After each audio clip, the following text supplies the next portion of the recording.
പുലരിയിൽ പുതുവെയിലിൻ കുടനിവരണ കസവണിയണ ഇരവിന് പൊടിമഴയിൽ വളയിളകണ ചിരിവിരിയണ ഒരു മുഖമരുവി പോലവേ ജനലഴിയിടയിലൂടവേ ഒരു നോക്കാൽ ഞാൻ കണ്ടേ അതിനൊഴുകി മറയും അഴകിൽ വിവശനായി ഞാൻ മുകിലായി ഞാൻ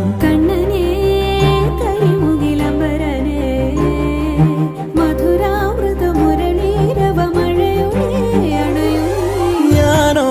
രാവോ ഇരുളു നീന്തി വന്നു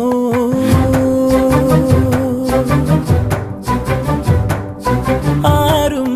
കാണാതകലെ കാത്തു നിന്നു